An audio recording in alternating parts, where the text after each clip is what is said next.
Good afternoon, everybody. I just got back from a ride up Poly, and I thought I picked up my bike last Monday. You know, it came in from the boat, so I picked it up, and I've been working all week, so I didn't get a chance to do this.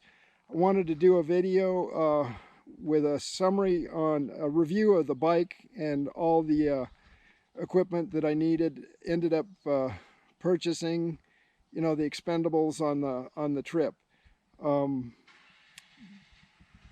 trip started at let's see, we had my mileage at the beginning of the trip was 26,700 miles, and the mileage at the end of the trip was 39,400 and roughly 80. So we did just about 12,700 miles over 4.5 months. And I would say for a bike with so many miles, she did incredibly well. I did have to replace the stator, which was one of the reasons I was hung up for so long. But that had probably more to do with me than anything else, because I'd put a USB port on the bike and I was trying to charge an Apple computer on it, which I think overloaded the original stator and caused it to burn out. So I can't really fault the bike for that, but it was one of the items that replaced. I also ended up replacing the regulator at the time because we thought maybe that's what it was. Turned out it wasn't, but one of the guys at the Honda shop did say that when they replaced the stator, they also replaced the regulator. So those two items were replaced. Only one was absolutely critical. And then I went through 3 back tires. I started out with a Kenda, I believe it's a T70. On the tire, all I can find is a P73, but I think they actually call it the T70. It's 18 by 4.5 inch tire, and I really like them. I'm very impressed with the tires. I've gotten almost 5,000 miles out of the first one, and so I started out with it had probably almost 4,000 miles on it when I started the trip. I figured I would replace it in Las Vegas, but we kind of blew through Las Vegas, and then I ended up going up into to Victorville and then on up to Kern River area and around, and then came back down and decided I better get a new tire. So I went to Chaparral Motorsports. I was told on the phone that they had the Kenda tire, and when I got there, of course, the guy at the thing, he was looking at me like I was an idiot. He goes, "No, we don't have that tire." So I ended up having to buy a much more expensive Bridgestone, I think it's called a Battle Axe or Battle Wing, I can't even remember. But in my estimation, that tire, yeah, it wasn't worth a shit. It lasted maybe 3,000 miles, and it was a 50/50 tire, and they charged me like 110 bucks for it. So I was not pleased with that tire. And so when I was in Matizzi, I ordered from Revzilla, I ordered another Kenda, the same one that I had before. I'd bought it through them, so I ordered that. They got it to me, and the Battle, I guess it's Battle Wing, I don't remember, but it still had some meat on it, so I kept it on the bike until I made it to Missoula. But I would not recommend that tire, especially at the price they wanted for it. The handling, I didn't find it to my liking. It wasn't impressive either way. But I do like the Kendas. The price is hard to beat. I mean, I think they're running around between $50 and $70 for the back tire. And I started with a Kenda front tire, and it was brand new when I started. I bought it just before I shipped the bike, and it got me, let's see, it got me probably 3, 5, probably about 5,000. No, it probably got me about 6,000 miles. It lasted, yeah, it lasted a long time. Um, and then I had to replace it when I'd gotten back into Moab the second time, when I was also replacing, I did have to replace the front seals on the bike too. So we did that in Moab the second time, and that was in at the end of July. And so they did not have the Kenda front tire, but I bought a Shinko. It's called an Adventure Trail E804, and I like that tire, man. It's probably about due for a change. It's probably maybe getting into 4,000 miles on it, but well, let's see. Actually, it's probably getting closer to 5 or 6, but it's real fun in the dirt. It seems to hold well, even better than the Kenda front tire. So I think I'm going to stick with that Shinko, and it's a very inexpensive tire. It's under $50. I think it was $45 at one of the shops in Moab. So you could probably get it online even cheaper. But all in all, that was I would say an excellent buy, and really good handling. So then, let's see, I ended up doing 3 oil changes, and I used synthetic oil in the bike just because it lasts long, so I could run it longer than about 3,000 miles a run.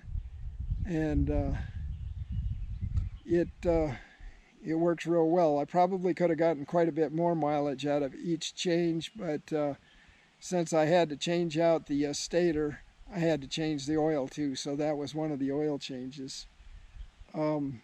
Like I said, my front fork seals blew out, so those had to go, and also I broke 2 spokes in the back, and I think that was because, well, I know it was because I was overloaded. And when I picked up the tire, I carried it with me from Cody, Wyoming, all the way up to Helena, and was carrying that tire. That was an extra 30 pounds roughly of weight, which definitely overloaded the bike. And so when I went to replace the stator, I was going to change that tire out, and I noticed that 2 of the spokes were bad, so I had to order 2 spokes, which you would think the Honda shop would have, but nobody had anything. And it turned out to be just a pain in the butt, because I had to wait over a week for 2 spokes, which to me doesn't say a lot for Honda at a time, but I guess at a time like this with COVID, everything was scarce. I mean, when I went to Chaparral, they had very few tires. They had no motorcycles on the floor. I mean, everything was gone. So getting what you could get was probably as good as it got. Let's see. Yeah, so I highly recommend keeping your traveling weight under your gross vehicle weight. I was having trouble because, I carried way more tools than I probably should have, but being on the road for 4.5 months, you need to be able to fix your bike. So that's just the way it rolls. And I think I took about 3 sets of clothes, 1 long pants, 1 shorts, and my riding pants, and then of course my riding gear, all my armor and stuff like that. And yeah, with my gear, my boots, everything on, I weigh over 200 pounds. I think it was about 205 pounds. My normal weight's right around 170, 175. It did fatten me up to 180 though for the whole trip, so that didn't help. And then let's see, what else did we have? I ended up sending a box back to the mainland of I think I was able to shave off about 10 pounds of things that I just didn't use, so I shipped that home just to get rid of it. And I went through my box or my bike 4 times, you know, 4 days in a row. I kept going through things and throwing stuff back that I kept thinking I didn't need. But you know, sometimes you think you need stuff, and it turns out you don't. And anyway, so do not carry over your gross vehicle weight. You know, whatever you've got to do, get rid of some of that stuff, because either that or re-spoke your wheels with heavy-duty spokes, and you're still running the risk of blowing your seals and things like that. So try and stay within your limits. I know it's hard, especially for long extended trips or around the world trips. You're gonna you know, you just require to carry a lot more, though I'm sure there's a lot of people that'll dispute it with me, and I'm not going to argue with them. That's right, you have to keep that weight down. So let's see, one state. I did say the stator and the 2 front tires. Yeah. Anyway,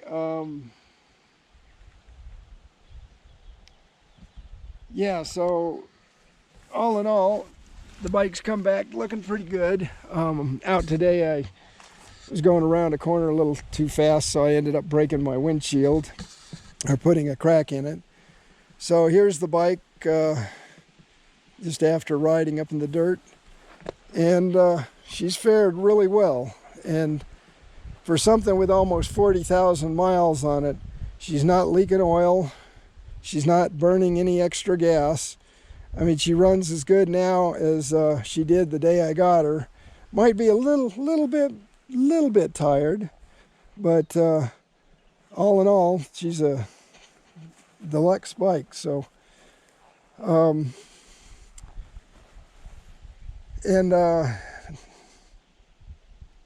don't know. I wouldn't hesitate to take her again. It's just, you know, you're going to have to figure that things break down in older bikes, and this is an older bike. It's a 2014. So, but for those of you that think you've got to have this monster adventure bike, yeah, go for it. You know, if you got the money to throw away, hey, do it. You know, I mean, shit. And just beware, those bikes will kill you. You know, I mean, 600 pounds. I've had a R1150 GS, and I've had to lift that by myself.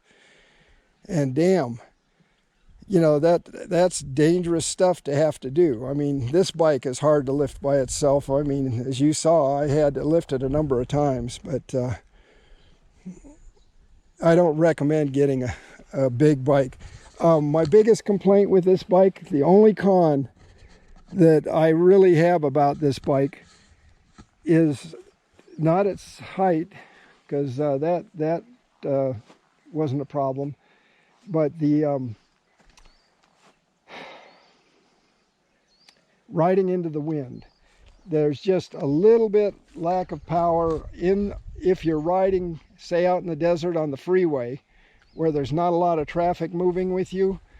Then it gets real hard. My maximum speed in a headwind was 45 miles an hour. That was the best I was going to do, and I had that thing wound out and wide open as I could get it, and half the time I had to run it down a gear into 5th just to keep that 45.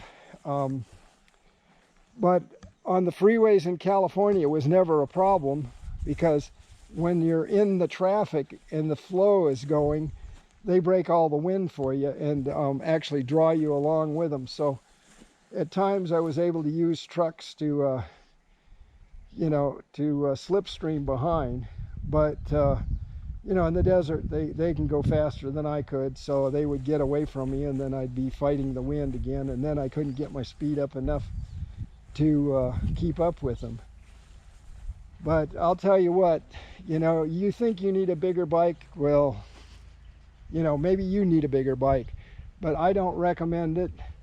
Hell, I got 70 miles to the gallon for the most part. My top mileage was 80, and my worst mileage was in the wind, and it got 45 miles to the gallon. So, you know, I would say I would do the trip again on this bike. Although it is getting old, if I do my South America trip, I think what I will do is I will step up to the Honda 300. That gives you just a few extra horsepower, a little more torque, and you know, for the price, man, you can't beat it. But for anything bigger than that, I think you're wasting your money, wasting your time and energy. And for the money that you pay for the bike, you can put all the things on that you save by buying a bike like this. You can put the windscreen on, the bark busters, crash bars, the panners, and still come out under what you're going to pay for something like a KTM, even in the same size range. So also some of the modifications I did make, I put a seat concepts on it, and I put the 3-gallon tank. I think it's an Acerbus, I'm not positive. It might be, well, I can't remember exactly what tank, but it's a 3.2 gallon tank, and boy was I happy to have that. I also carried with me on the trip a 2-gallon regular gas can. It's not as nice as some of those gas cans where they lay flat and stuff, but you know what, it cost me 14 bucks, and it just strapped on right in front of my toolbox. I had a rigid toolbox that I kept here, which was really light, handled everything, never broke. In fact, I'm going to use it on my trip to my daughter's, just to carry all my tools over. But I was impressed with how everything handled. The bike was phenomenal. Other than the sand. The sand was the one place that you probably could have used a hell of a lot more power and powered through. But I'm not the world's best sand rider, so, and with a load like I was carrying, the bike was, I think its gross vehicle weight was 620 or 630, and I was probably running about, with me and all the gear, I was probably running about 680, something like that, especially when I had the Kenda tire. And I want to show you this. I changed this tire in Missoula, and this is the Kenda tire, and look at how much meat I still got on it. You know, it just blows my mind, and I like it. It's a 50-50 tire, just as the front is, and the thing I really like about it is I can slide my rear around.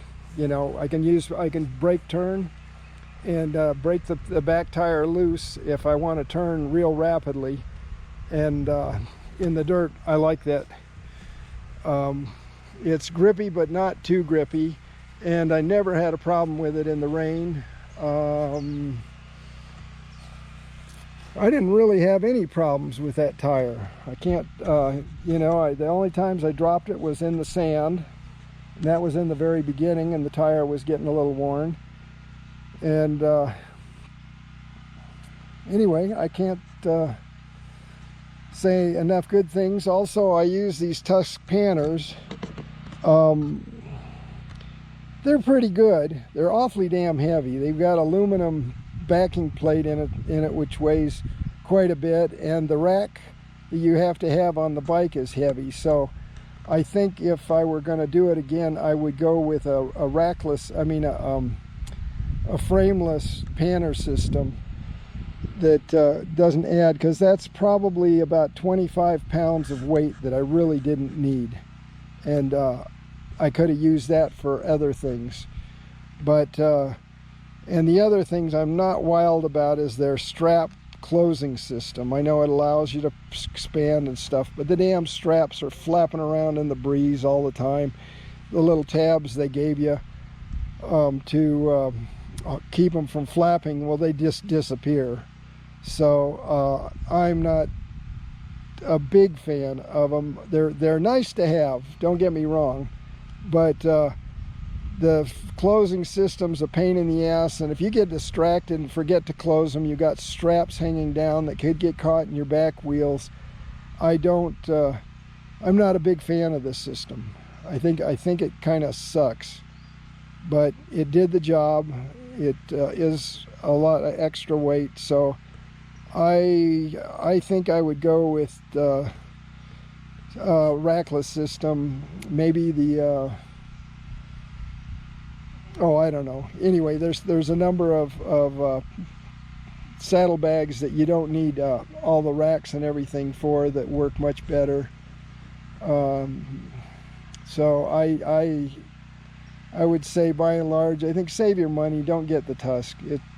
It's a cheap panner. It's $700 with the racks and everything, I think, is what I paid. And it does come with a nice rack for the back, but I think you're better off with something else. And then on my seat concepts, I was quite comfortable with that, but when you've got all your gear on the back, you do have to put your foot through the bike rather than swing it over behind it, so you tend to drag your leg across the seat, and I noticed all my stitchings starting to wear out where you slide your leg on and off the bike. But that's not turned into a real problem because nothing's come undone. So I would say the seat concepts is definitely a worthwhile investment, and that 3-gallon gas tank. And the windscreen I got from National Cycle, and I think I mentioned once before, they've been very good to me. This windshield comes with a 3-year unlimited guarantee. If you break the window by any chance, they replace it. And I broke it right at the end of the 3-year thing, and then I didn't call them till like a week after the thing had expired, because I didn't really know exactly what it was, and they had me unscheduled. And the guy said, he said, you're just over the due date to get the replacement. But he said, let me go talk to the boss, and he came back and they decided they would cover it. So today I just cracked the windscreen, but this is the replacement windscreen anyway, so I'm not going to ask them for another. If the crack gets worse, I fixed it, and if it gets bad, I'll buy another one from them.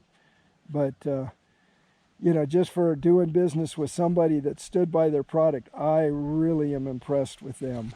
So, and yes, I did get something out of it. I got a new windscreen, so, but I like their business ethic and I like their product.